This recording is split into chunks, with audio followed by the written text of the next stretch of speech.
Hello students, welcome to doctor Sonia Bhardwaj science classes. Corona के इस काल में आप लोग बैठे हैं अपने घरों पर और हम आपको देंगे ऑनलाइन क्लासेस ताकि आप लोग पढ़ सकें और आगे बढ़ सकें। तो आइए हम स्टार्ट करते हैं। आज हम सबसे पहले एनसीईआरटी का 10th क्लास का 11 चैप्टर मानव नेत्र एवं रंग बिरंगा संसार, इसके बारे में पढ़ेंगे। चैप्टर शुरू करने से पहले थोड़ा सा मैं आपको नेत्र के बारे में बताना चाहूंगी। जो नेत्र होता है यानी जो हमारी आंख है वो हमारे लिए एक वरदान है, हमारा सबसे बहुमूल्य अंग है हमारी आंख। क्यों है? क्योंकि यहाँ पर अगर आप इसका टाइटल देखोगे, मानव नेत्र एवं रंग बिरंगा संसार, क्योंकि जो सारे रंग है संसार के अंदर वो हमारे नेत्र की वजह से ही हमें दिखाई देते हैं। अगर एक पल के लिए हम अपनी आंखों को बंद कर लें तो बिल्कुल ब्लैक हो जाता है, बिल्कुल अंधेरा हो जाता है और कोई भी कलर हम नहीं देख पाते। तो हुआ ना हमारा नेत्र हमारे लिए बहुमूल्य अंग। तो इसी नेत्र की वजह से हमें ये रंग बिरंगा संसार दिखाई देता है और हमें आज इसी नेत्र की संरचना और इसका कार्य, कैसे हमारी आंख में कोई भी चीज दिखाई देती है, कैसे हमें ये अलग अलग रंग दिखाई देते हैं, इसके बारे में हम पढ़ेंगे। तो सबसे पहले हम इसके निर्माण यानी इसकी संरचना के बारे में डिस्कस करते हैं। आप लोगों ने नेत्र सबका देख रखा है, ये हमारा एक बहुत ही इम्पोर्टेंट अंग है। तो जो हमारा नेत्र है उसमें सबसे पहले आता है हमारा नेत्र गोलक। अगर हमारे नेत्र को देखा जाए तो ये लगभग गोलाकार, लगभग पूरी तरह से गोलाकार नहीं है, क्योंकि इसकी जो आगे की संरचना है वो थोड़ी सी उभरी हुई होती है, इसलिए हम इसे लगभग गोलाकार कहते हैं। तो जो हमारा नेत्र है वो लगभग एक गोलाकार नेत्र गोलक होता है और जिसका व्यास यानी जिसका डायमीटर लगभग 2.3 लगभग यहाँ पर आता है। तो लगभग इतना इसका व्यास होता है, यानी ये हमारा इतना नेत्र का गोलक होता है। व्यास इसका 2.3 सेंटीमीटर होता है। इस नेत्र गोलक के अंदर अगर हम इसकी संरचना देखते हैं तो इसके अंदर दो परतें होती हैं। सबसे पहली बाहरी परत, ये आप यहाँ देख सकते हैं। ये जो परत है, ये जो ऊपर की तरफ बाहर वाली दिखाई दे रही है, ये होती है हमारी बाहरी परत, जिसे कहते हैं स्क्लेरा। ठीक है।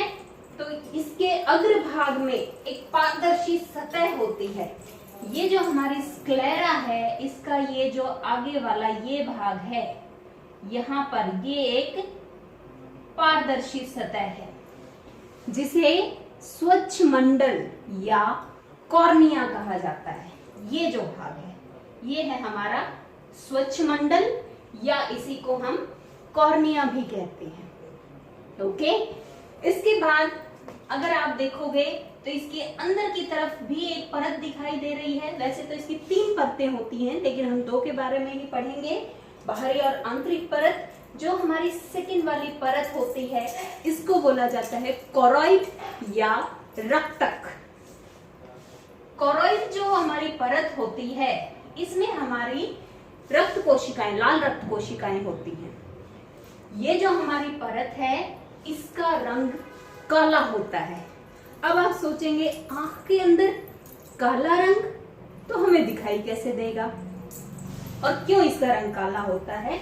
इसका रंग काला इसलिए होता है ताकि जो हमारी आंख के अंदर प्रकाश एंटर कर रहा है, प्रवेश कर रहा है, उसका आंतरिक परावर्तन ना हो, उसे आंतरिक परावर्तन से बचाने के लिए। क्योंकि अगर इसका आंतरिक परावर्तन होता है तो इसके अंदर हमारा जो प्रतिबिंब है वो साफ नहीं बन पाएगा। इस वजह से ये जो काला रंग होता है ये इसे आंतरिक परावर्तन से रोकता है। और दूसरी इंपॉर्टेंट बात, इसके अंदर हमारे जो ये आंख है इसके अंदर छोटे छोटे प्रकाश संवेदी यानी संवेदनशील अंग होते हैं। ये प्रकाश संवेदनशील अंग ज्यादा लाइट में नष्ट हो जाते हैं, खराब हो जाते हैं या मर जाते हैं। ऐसी कोशिकाएं होती है प्रकाश संवेदी, तो उनको बचाने के लिए, अब आपको पता है कि काला रंग प्रकाश का अवशोषक होता है, ठीक है, तो इनको बचाने के लिए भी यहाँ पर क्या है, इसका जो रंग होता है वो काला होता है। तो ये हमारा नेत्र गोलक हो गया, दो इसकी परतें हो गई। इसकी जो बाहरी परत है उसे स्क्लेरा कहते हैं।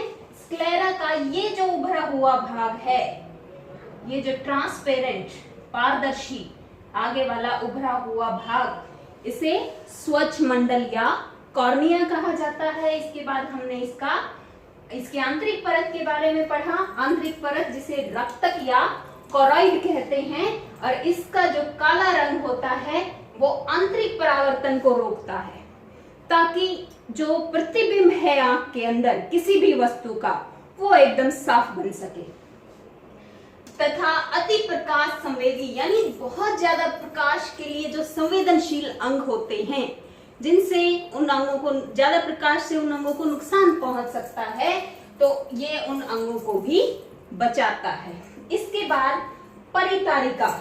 परितारिका, ये देखिए यहाँ पर ये मैंने अभिनेत्र लेंस बनाया है, और इसके आगे ये जो ब्लू कलर में ये बनाई है, ये है हमारी परितारिका।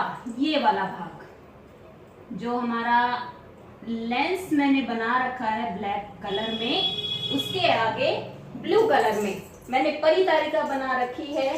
ये जो परितारिका होती है, ये एक मांसपेशीय डायाफ्राम, मांसपेशियों से बना हुआ डायाफ्राम होता है, जो हमारी पुतली के आकार को नियंत्रित करता है। अब पुतली देखेंगे, देखो यहाँ पर ये हमने परितारिका बनाई, इसके बीच में यहाँ पर एक ऐसा गोल बिंदु दिख रहा है, ये जो है ये हमारी पुतली है। यहाँ पर भी मैंने एक आंख का स्ट्रक्चर बनाया हुआ है, यहाँ से आप इसे क्लियरली देख सकते हो।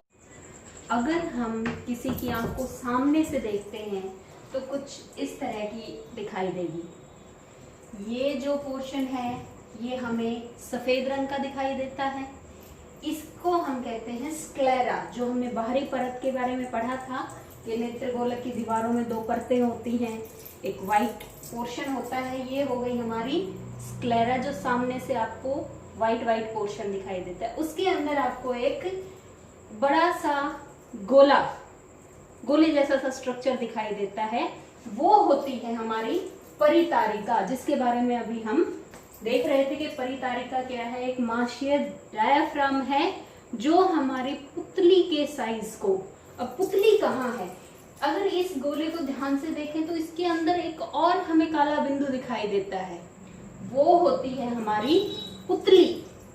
ये पुतली जो है ये एक परिवर्तनशील छिद्र है।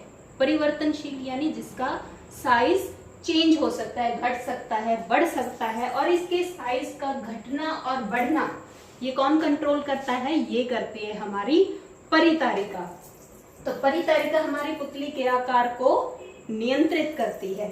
इसके बाद हम पढ़ते हैं पुतली के बारे में, जो मैंने बताया कि यहाँ पे ये जो परितारिका है, वन मोर थिंग, जो परितारिका है वो उसका जो रंग है वो वर्णक के आधार पर डिपेंड करता है।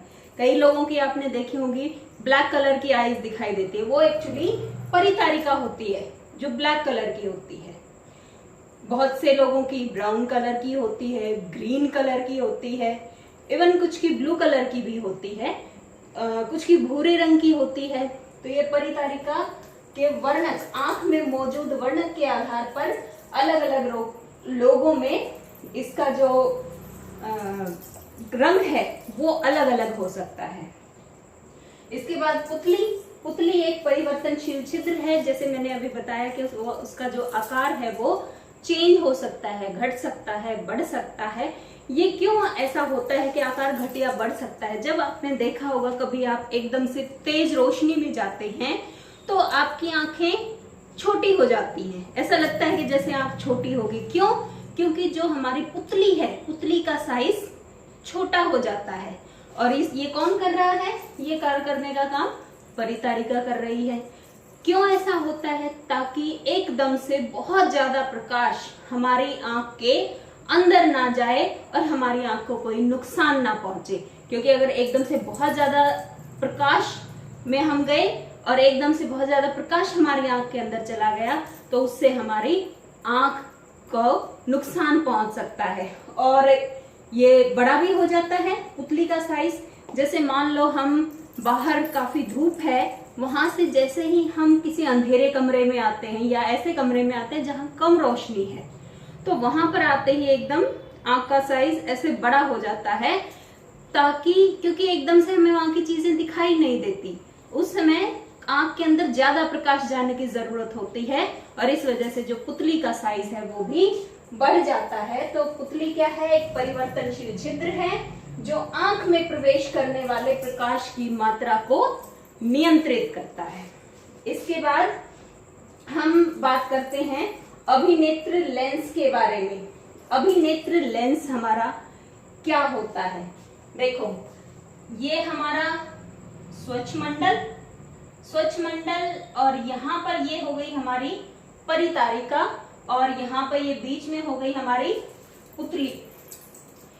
इसके पीछे, जस्ट पीछे एक हमारा लेंस होता है जिसे हम कहते हैं अभिनेत्र लेंस। पुतली और परितारिका के पीछे स्थित होता है। ये अभिनेत्र लेंस पारदर्शी होता है और क्रिस्टलीय संरचना, क्रिस्टल जैसी इसकी संरचना होती है। ये अपनी जगह पे स्थित है। किसकी वजह से? क्योंकि ये निलंबन स्नायु की मदद से जुड़ा हुआ है। इसने अपनी जगह तो बना रखी है, एक स्थिति में तो रहता है, लेकिन ये जो अभिनेत्र लेंस है ये अपनी शेप को चेंज कर सकता है। वो कैसे कर सकता है इसके बारे में हम अभी पढ़ेंगे। इससे पहले एक बार मैं ये चित्र आप लोगों को समझा देती हूँ कि ये आंख का हमारा चित्र किस तरह का होता है। ये देखिए, ये हमारा बाहरी परत जो हमारी स्क्लेरा और इसको हम स्वच्छ मंडल या कॉर्निया भी कहते हैं। इसके बाद हमारी आंतरिक परत है जिसे हम कोरोइड या रक्तक कहते हैं। इसके बाद यहाँ पर हमने देखी ये हमारी परितारिका और यहाँ पर ये हमारी हो गई पुतली और इनके पीछे यहाँ पर ये हमारा हो गया अभिनेत्र लेंस। अब अगर आप देखोगे तो जो परितारिका और पुतली है और यहाँ पर जो हमारी आंतरिक परत है, इसके बीच में मैंने ऐसे डॉट डॉट बनाई है। ये एक लिक्विड, एक द्रव यहाँ पे भरा होता है जिसे कहा जाता है नेत्रोद। नेत्रोद यहाँ पर होता है। जो ये हमारा जो ये हम अभी लेंस के बारे में पढ़ने वाले हैं, ये जो अभिनेत्र लेंस है ये हमारे जो ये नेत्र कक्ष है पूरा, इसे एक तरह से दो भाग में डिवाइड करता है। एक भाग जो इस अभिनेत्र लेंस से आगे का है उसे हम अग्रिम खंड बोल सकते हैं, और जो दूसरा भाग है जो हमारे अभिनेत्र लेंस से पीछे की तरफ है उसको हम पश्च खंड यानी पीछे की तरफ वाला भाग, इसे हम बोलते हैं। इस पश्च खंड के क्या क्या भाग हैं ये देखो। यहाँ पे एक तो ये मैंने यहाँ पे कोरोइड दिखाई हुई है जो सेकंड परत होती है, आंतरिक परत होती है। उसके अलावा स्क्लेरा जो बाहरी परत होती है। यहाँ पर ये जो भाग है ये होता है हमारा दृष्टि पटल, रेटिना। बहुत इंपॉर्टेंट पार्ट है क्योंकि जो किसी भी वस्तु का प्रतिबिंब बनता है वो इस दृष्टि पटल के ऊपर ही बनता है। तो किसी भी वस्तु का प्रतिबिंब हमारी आंख में दृष्टि पटल या रेटिना जिसे हम कहते हैं उसके ऊपर बनता है। ये जो भाग है ये हमारा रेटिना है। यहाँ पर इस रेटिना और ये लेंस, इसके बीच में जो मैंने ये डॉट डॉट्स बना रखी हैं, यहाँ पर भी एक लिक्विड, एक द्रव भरा होता है जिसे हम कहते हैं काचाभ द्रव्य। यहाँ पर आप ये इस तरह की कुछ लाइंस देख सकते हो। ये एक्चुअली लाइंस नहीं है, ये होती हैं हमारी तंत्रिका कोशिकाएं। जिन्हें हम दृक् तंत्रिका कोशिकाएं या दृक् तंत्रिका यहाँ पर हम उन्हें कहते हैं। ये जो हमारा रेटिना के ऊपर प्रतिबिंब बनता है, उससे जो विद्युत सिग्नल या विद्युत आवेग जो यहाँ पे बनता है, उससे ये मस्तिष्क तक लेकर जाती हैं ये तंत्रिका कोशिकाएं, और हमारा जो प्रतिबिंब है वो हमारा फिर मस्तिष्क के अंदर बनता है। एक और बहुत ही इंपॉर्टेंट बात मैं यहाँ पर बताना चाहूंगी, किसी भी वस्तु का जो हम सामने से देख रहे हैं, उस वस्तु का प्रतिबिंब जो हमारे दृष्टि पटल या रेटिना पर बनता है, वो हमेशा उल्टा और वास्तविक बनता है। वास्तविक, उल्टा प्रतिबिंब, ये सब हम चैप्टर 10 में प्रकाश का परावर्तन अपवर्तन इस चैप्टर में हम पढ़ चुके हैं। तो दृष्टि पटल के ऊपर प्रतिबिंब वास्तविक तथा उल्टा बनता है। जब दृक् तंत्रिकाएं इसे विद्युत आवेग के रूप में मस्तिष्क तक लेकर जाती हैं, तो वहां पर फिर से ये प्रतिबिंब उल्टा हो जाता है। तो कोई चीज 2 बार उल्टी हो जाए तो वो हमें कैसे दिखाई देगी? सीधी दिखाई देगी। जैसे ये एक मार्कर है, इसको पहली बार उल्टा किया और फिर से मैंने उल्टा कर दिया, तो ये क्या हो गया? सीधा हो गया। इसीलिए हमें कोई भी वस्तु सीधी दिखाई देती है, लेकिन हमारे जो आंख है, आंख के अंदर उसका प्रतिबिंब हमेशा उल्टा बनता है, और वो दूसरी बार फिर से इन्वर्स हो जाता है, फिर से उल्टा हो जाता है। इस वजह से वो वस्तु हमें हमेशा सीधी दिखाई देती है।